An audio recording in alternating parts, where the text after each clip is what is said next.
Feet, don't fail me now. Okay. Then came the night when the physical and mental, see, remember how doctors, you'll see it in the next page where Dr. Silkworth tells Bill that he's seriously ill, bodily and mentally. See? And came the night when the physical, that's the body, and mental, that's the mind, torture, see, was so hellish, I feared I would burst through my window sash and all. See, totally insane and out of control. Anybody got any experiences of that kind of stuff besides me? Yeah. See, where nobody's pointing a gun at you or anything, see, and you're just absolutely terrified you're going to get thrown through a wall, out a window, off a roof, something like that? Yeah. See, this is, you can see, so those of you who haven't been this far down, so you don't have to go this far down, see, but understand that you can, see, if you don't find a solution to this. You know, see, this is no joke.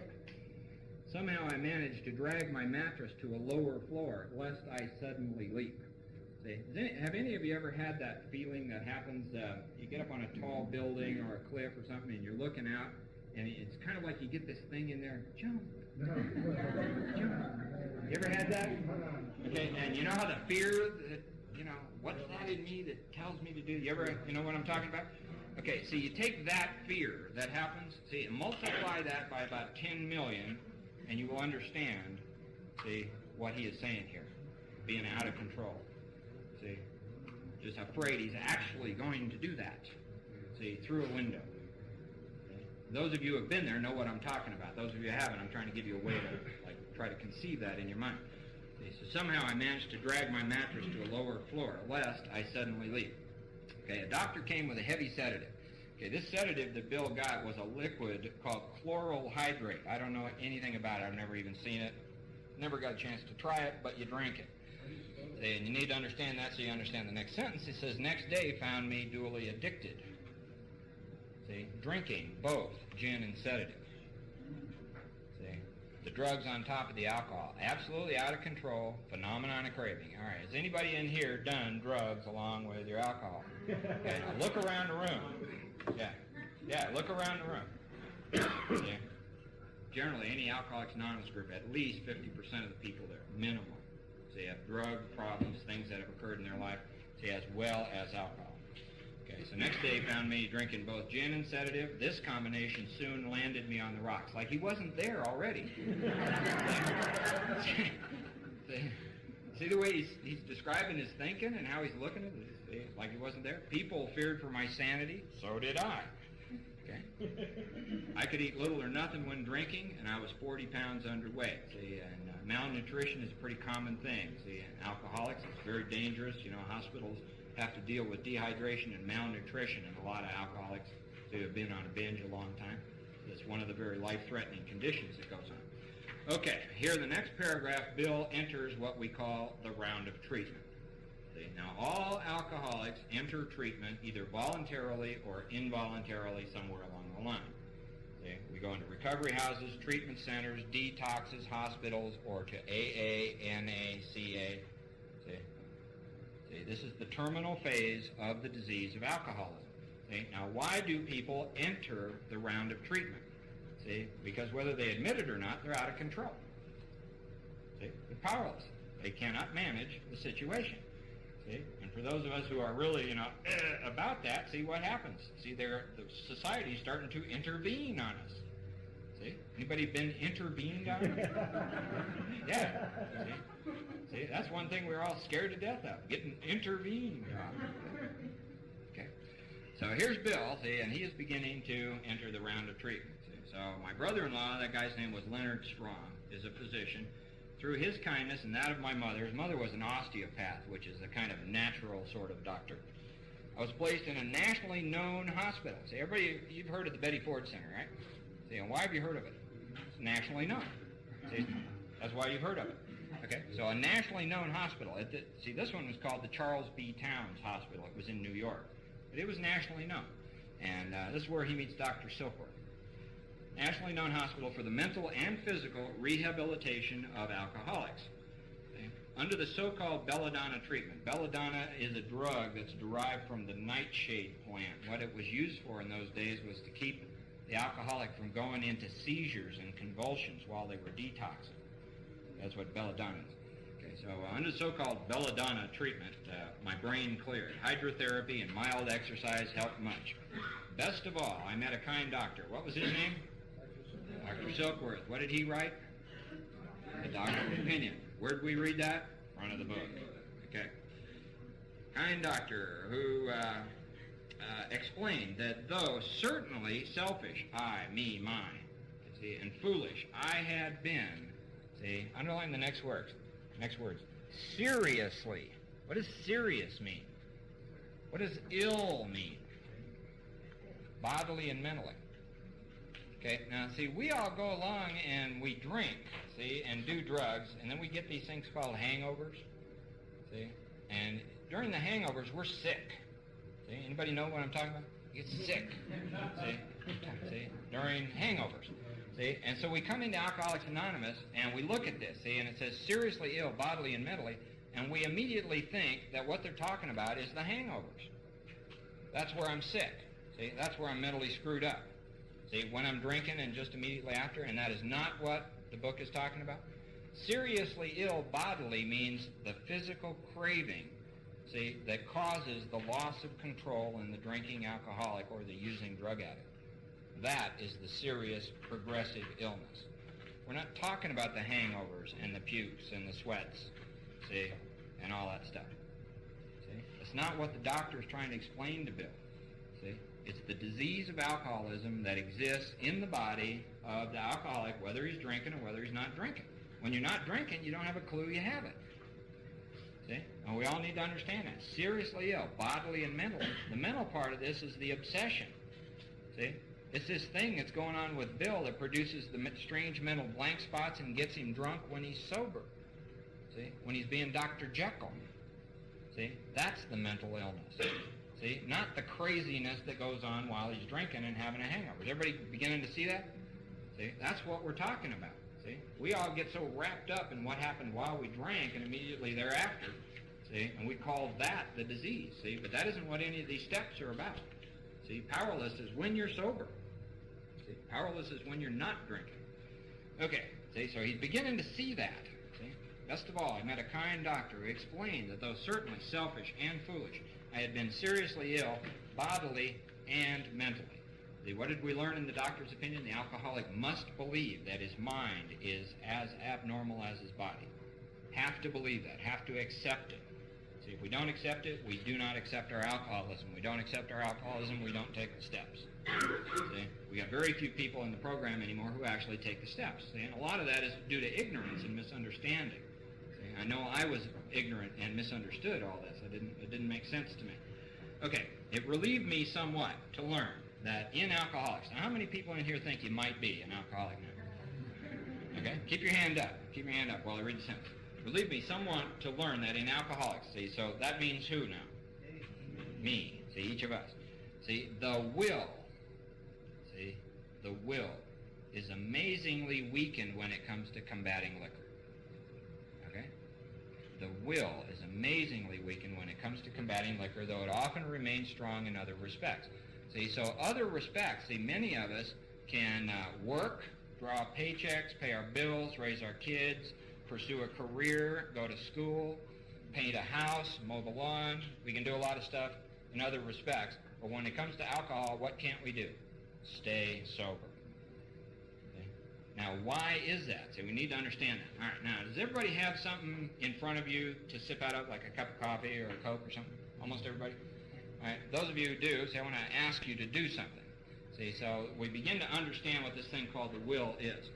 See, I'm going to look at the ceiling. I'm going to say the words of the Serenity Prayer. Everybody know the words of the Serenity Prayer? Okay, and while I'm doing that, I'm going to drink this coffee. See, and just watch me do it, and then I'm going to ask you to do it. Okay? God, grant me the serenity to accept the things I cannot change, the courage to change the things I can, and the wisdom to know the difference. Okay, everybody see me do that? Think you can do it? Let's all do it. Okay? Even if you think it's a little silly, I'll explain to you why. Say, look at the ceiling. Keep your eyes on the ceiling. Remember the words of the Serenity Prayer. Say the prayer. Drink your coffee or your Coke, whatever you got, while you do it. I'll explain why when we're done. Go ahead. God.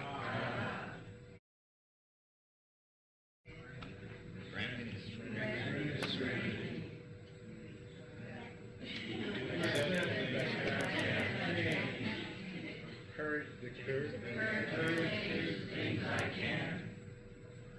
And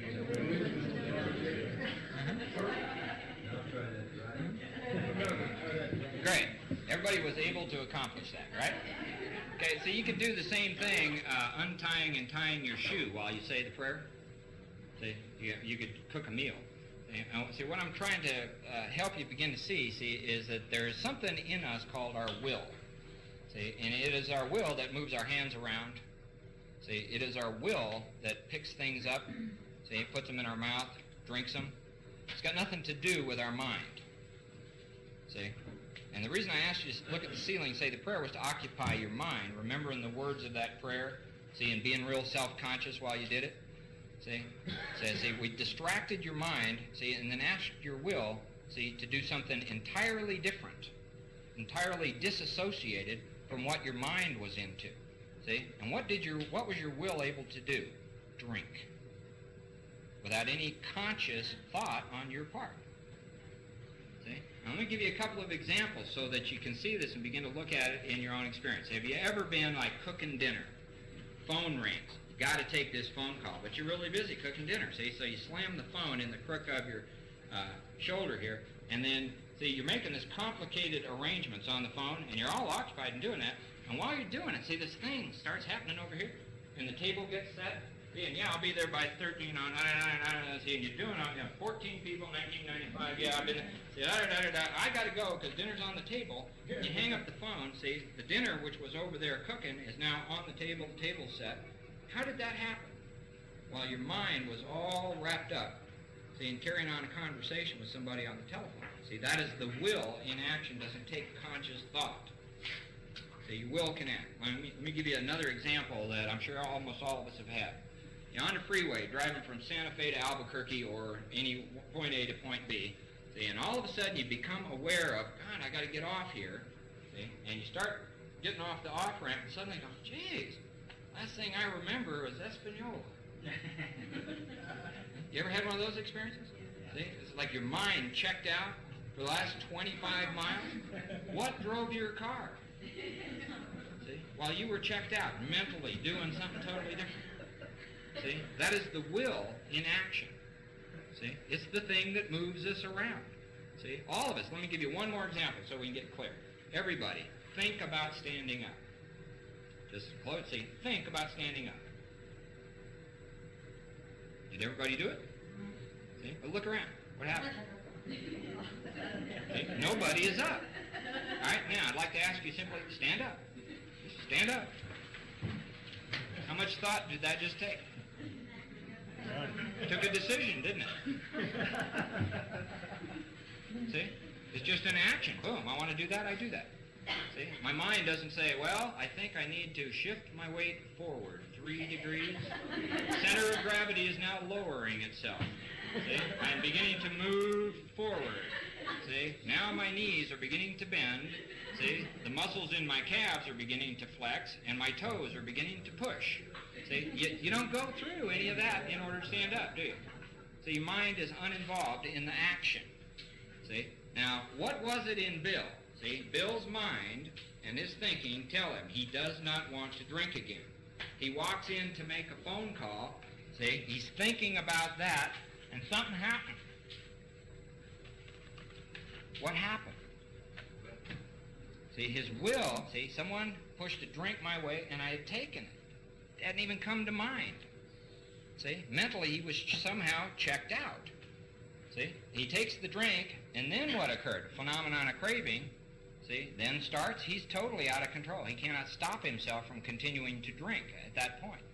See, and it kept him drunk for 2 more years. See, something that simple is very deadly. Can you see that? See, could that be the state of your mind? See, could that happen to you? See, what's the second step up there?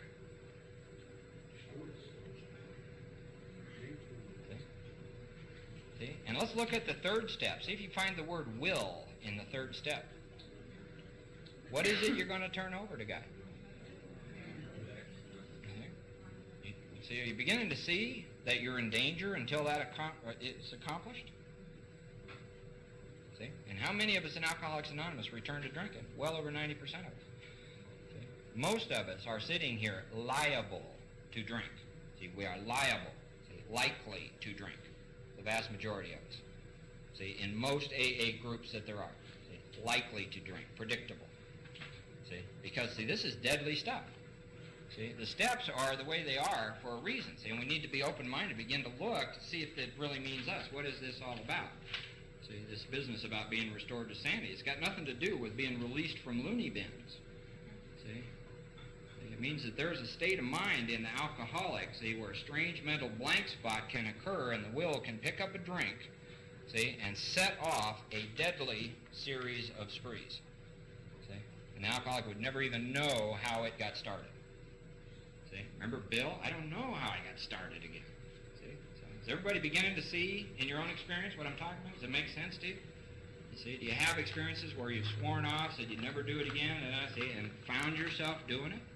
See? Well, begin to look at the beginnings, the very beginnings of those, and see what you see in terms of your will and your thinking. See? Because quite often we start and we are not setting ourselves up. We're not planning it. There's no intention to do it. There's every intention not to do it, and it happens anyway. See? This is deadly stuff. This is what powerless is all about.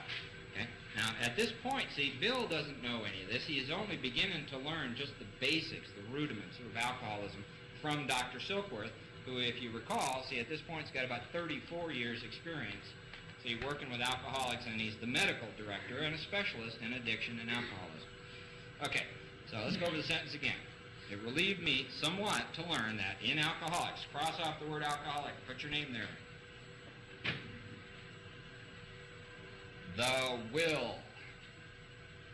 See, and I hope you're beginning to see, as you understand, it's got nothing to do with your personality, whether you're educated, whether you're fat, whether you're skinny, whether you got money, whether you're in a relationship. It's got nothing to do with any of those things.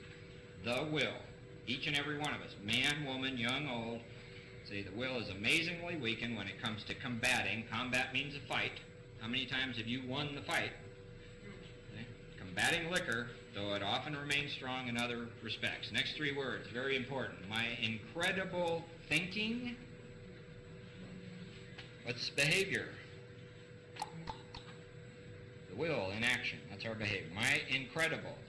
See? Incredible means unbelievable. My incredible behavior. See, not my thinking. In the face of a desperate desire to stop, tradition 3 was explained. Understanding myself now, where does he understand what he understands? In his mind. I fared forth in high hope. Oh, now I got it. See, now I understand. This will keep me sober. See? I fared forth in high hope. For 3 or 4 months, the goose hung high. See, so Bill gets 90 days.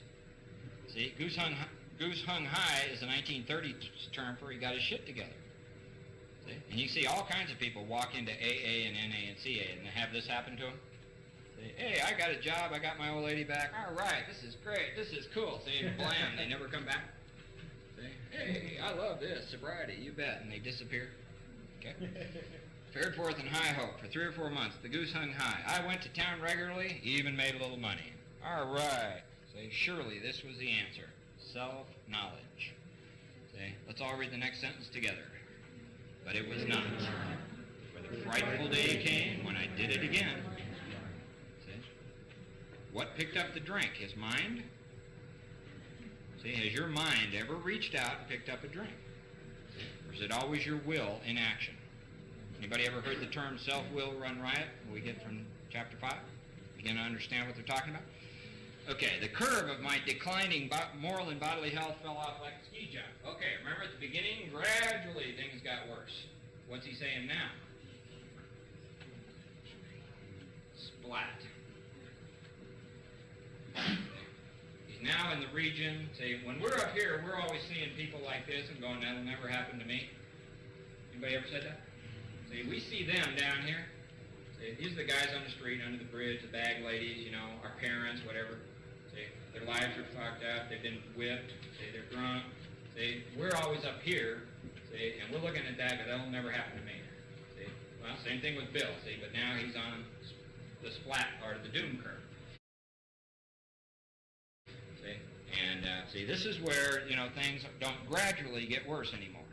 See, physically, mentally, financially, family, that kind of stuff. Anybody got any experience of how quickly your life can go to hell? Blam! Okay? Anybody had any experience where, blam, see, and you somehow make it through that and you say, it can never get worse than this? Blam! Anybody got an experience like that? See? And you keep hoping it'll never get worse, and then, blam! Worse? See?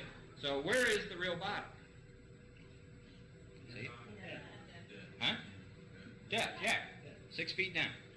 See, that's the bottom. See, and until you hit that, it's going to get worse.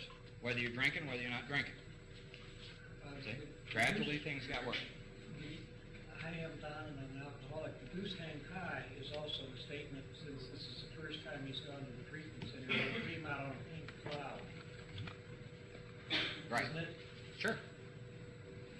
That's to say the pink cloud phenomenon of self-knowledge after the first treatment. Right. Anybody been on a pink cloud, had that fade?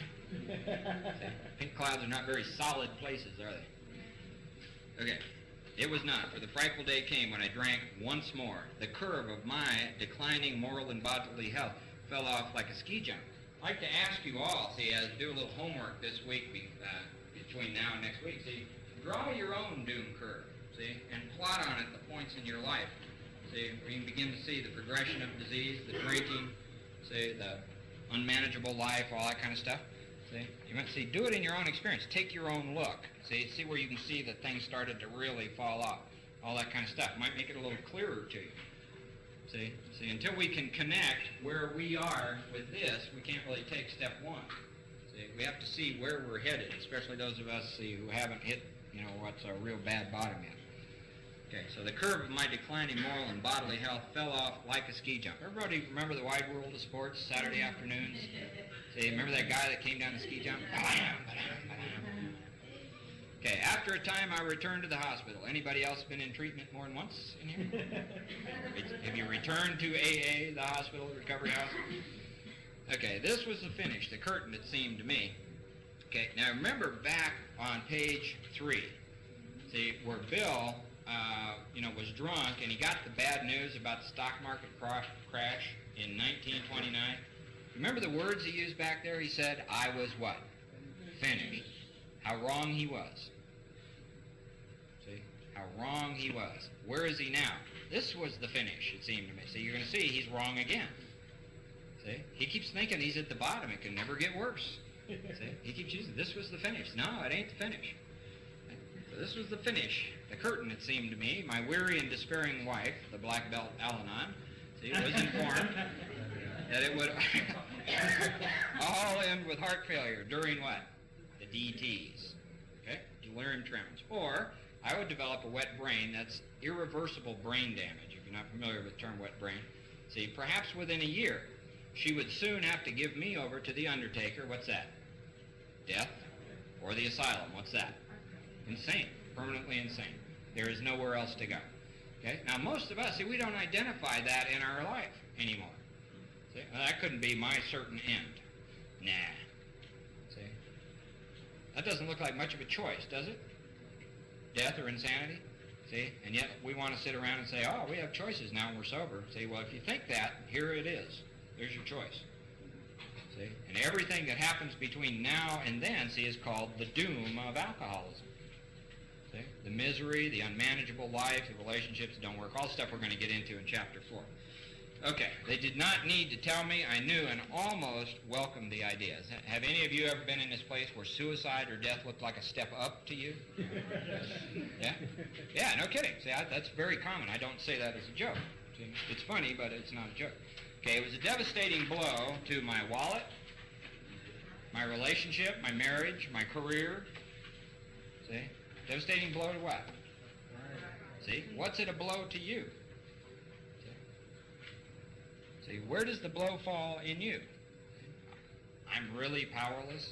I'm really an alcoholic. I really have this disease. This really means me. See, where do those kind of things happen? It's coming out of our pride. Say, no, I'm going to love myself back to health. No, I'm in a sober relationship. I'm okay. No. I went to a few AA meetings. I'm all right. I'm not there. Not me. I'm not this bad. See? Well, here's Bill having to face the fact that he is that bad. See? It's a devastating blow, see, to the pride. See? And if you're somebody like me who has lost a lot of stuff in your life, anybody lost a lot of stuff like a marriage, a house, your family, all that kind of stuff. See, I walk along, see, and there goes my wife. Okay, see ya. Okay? And here goes my last job. Okay, see you. See? And these are not devastating blows to my pride. See, they make me feel bad. They hurt a lot of loneliness, a lot of pain. See, but it never fucked up with my pride at all. See, absolutely broke. Panhandling somebody for a drink. See, doesn't affect my pride whatsoever. I hustled the guy. I got over on it. See, so now, I'm walking around. I've been out of work for 5 years. Nobody wants me around. My family won't talk to me. See, nothing in my life. I still not suffered a devastating blow to my pride. See, the only thing that has ever devastated my pride was facing the powerlessness of my alcoholism. See, nothing else messed with my pride, though I felt a lot of pain, a lot of fear, a lot of that kind of stuff in my life. See, nothing ever got my pride, see, except for this. You might look at your own experience. How many things, see, did you lose, have gone through, acquired, lost, all that kind of stuff? Never been a blow to the pride. See, Bill says it was a devastating blow to the pride. All right, and remember all the I, me, my stuff we went over on page 2? You marked all that? Mark it again. I. See, this is self-esteem. See, this is what a lot of people in AA think is going to solve their problem. See, and the book quite clearly tells us this is going to kill us. See, I, who had thought so well of who? See? It doesn't say I, who had thought so well of my wife and the people I worked with, and my kids, and I, who had thought so well of myself and my abilities and my capacity to surmount obstacles, see, solve my problems, see, was cornered at last. You might ask yourself, have you been cornered by this and faced it? This is not fun. Now, I was to plunge into the dark, joining that endless procession of sights. All the people who went splat, that we're never going to be like, it'll never happen to me, I'll never be in a mental institution, I will never die of this, I will stop before that, I'm smarter than that. Okay? The endless procession of sots. Sots means drunks who had gone on before. Okay, here we are, page 8. This is about 20 years later. See, and finally, what does he do? He thinks it's somebody else. Makes perfect sense to me. I thought of my poor wife. Oh, who was that? Yeah, her name was Lois. Okay. See, there had been much happiness after all. What would I not give to do what? Make amends. Too late. See? Too late. That was over now. Okay, no words can tell of the loneliness and despair I found in that bitter morass. Morass means a swamp. See, of what? Self-pity. Put your finger on the word self-pity. Page 8. Flip over to page 62. Go to that third sentence which starts off with the word driven. Second paragraph. Selfishness, self-centeredness, that we think is the root of our troubles. What's the next word? Driven by 100 forms of what? Fear, self-delusion, self-seeking, and... Okay, see, now Bill, see, his delusions have been shattered. See, and his self-seeking is now shattered. But what's he got? He's still got fear and self-pity doing what? Driving him. See, even at the end. Okay, now I'm going to need a little help. Ursula, stand up. Dave, stand up. Don, stand up. Okay. Now let's say everybody know what this is, a shop towel. Okay, now let's say I dip this in a tub full of water, be dripping. I hand it to Ursula. All right? Grab it at both ends. Now just twist it and wring as much water out of it as you can possibly do. Just holding the ends. Don't roll it up. Just twist the ends. Okay, so we let Ursula do her best. Okay, and when she gets all the water out of it that she can, I grab the ends. And I take it over here and I hand it to this guy who's twice her size. You think he could wring some more water out of it? Okay, see, this is alcoholism. You think you're at the bottom. Okay? Now Dave gets all the water he can get out of it. I say, hang on to that end, Dave. See? And I take this end over here, and I give it to Don. Now, I say, both of you guys ring it. You think the two of them can get even more out of it than Dave could by himself. Okay, and when they're done, we got Arnold Schwarzenegger and his twin brother Otto going to walk in the door. I'm going to ask them to do the same thing. You think they could still get more water to come out of it?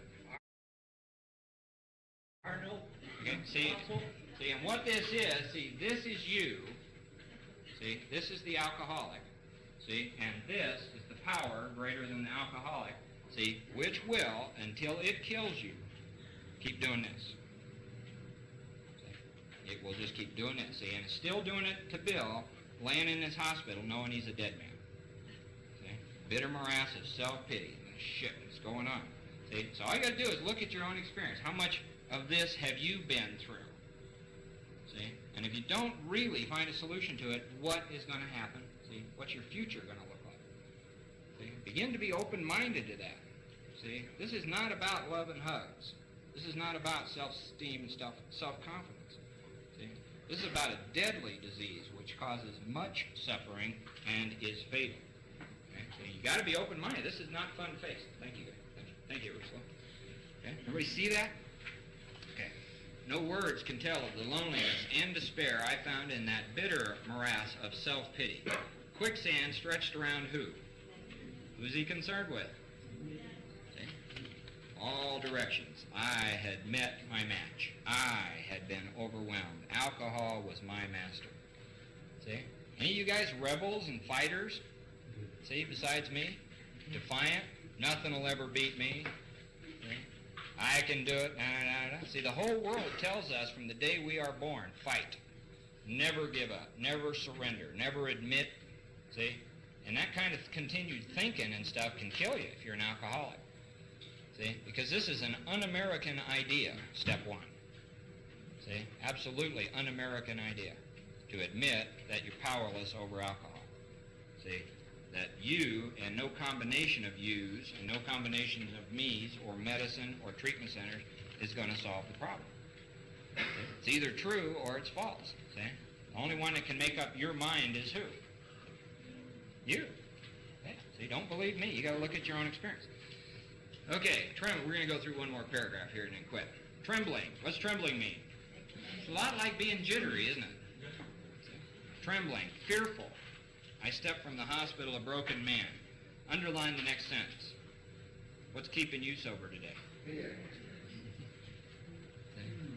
See, you ever hear people in meetings say, oh man, I like to see the newcomers. They remind me how bad it was. If I ever forgot how bad it was, that's somebody staying sober on fear. See? And you hear endless variations of people trying to stay sober on fear just by going to meetings and looking at other people's misfortune. See? Well, Bill tells us pretty clearly that fear kept him sober for a bit. See, my experience is that kept me sober almost a year, and then I almost blew my brains out. I've seen many people in Alcoholics Anonymous relapse and die after they tried to stay sober on fear for some period of time. See? It's a mental defense. It doesn't work. See? Fear sobered me for a bit. Then came the insidious insanity. And notice he is sober now, right? See? So Dr. Jekyll's on the loose, knowing he's going to die. And what happens? The insidious insanity when sober, see, of the first drink. What happens to any alcoholic who takes a drink? Phenomenon of craving. See? And now Bill's off again. The insidious insanity of that first drink. And on Armistice Day, we now call that Veterans Day. See, 1934, I was off again. See, the well-known stages of the spree. Everyone became resigned to the certainty that I would have to be shut up somewhere or would stumble along to a miserable end. See, now he learned about that in the hospital. Dr. Silkworth told his wife, see, he's going to die of heart failure during the DTs, drink himself to death, or develop a wet brain. See, now everybody knows it. See, his wife knows it, his boss knows it, his mom knows it, his brother-in-law knows it, he knows it, his friends all know it, see, and he's screwed. Okay, everybody see that? Have any of you had that experience where everybody knows you're screwed? Okay? See, nothing can be done, NCBD. Okay, keep your finger on page 8. Let's go back into the doctor's opinion to page 26, XXVI.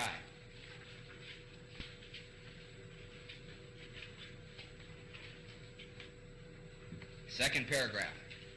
We believe, and so suggested a few years ago, that the action of alcohol on these chronic alcoholics is a manifestation of an allergy, a disease.